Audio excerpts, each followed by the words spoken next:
بسم اللہ الرحمن الرحیم۔ نماز میں کون سی دعا پڑھی جائے؟ حضرت عبداللہ بن مسعود رضی اللہ تعالیٰ عنہ نے فرمایا، سیدنا رسول اللہ صلی اللہ علیہ وسلم نے کلمات تشہد سکھانے کے بعد ارشاد فرمایا، ثم یتخیر من الدعاء اعجبہ الیہ فیدعو، پھر اپنی پسندیدہ دعا کا انتخاب کر کے وہ دعا کرے۔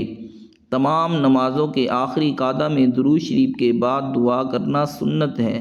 اس حدیث مبارک سے معلوم ہوا کہ اس موقع پر اختیار ہے، کوئی بھی دعا کی جا سکتی ہے بشرطے کہ وہ عربی میں ہو۔ بہتر یہ ہے کہ قرآن مجید اور احادیث طیبہ سے کوئی دعا پڑھی جائے، مثلاً اللہم انی ظلمت نفسی ظلما کثیرا ولا یغفر الذنوب الا انت فاغفر لی مغفرۃ من عندک وارحمنی انک انت الغفور الرحیم۔ اے اللہ، میں نے اپنے اوپر بہت ظلم کیا، یقیناً تیرے سوا کوئی گناہوں کو نہیں بخشتا، تو اپنی طرف سے میری مغفرت فرما اور مجھ پر رحمت فرما، بلا شبہ تو ہی بخشنے والا مہربان ہے۔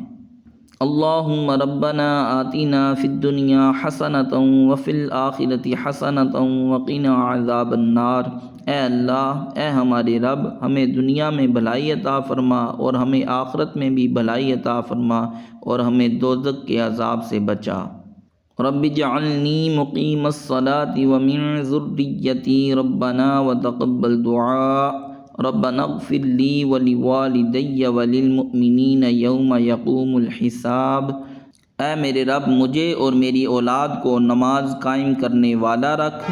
اے ہمارے رب، اور میری دعا قبول فرما۔ اے ہمارے رب، مجھے اور میرے ماں باپ کو اور سب مسلمانوں کو بخش دے جس دن حساب قائم ہوگا۔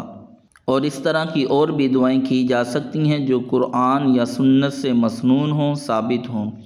بے اولاد والوں کے لیے ربی حب لی من الصالحین ہر نماز کے آخر میں سلام سے پہلے یہ پڑھنی چاہیے۔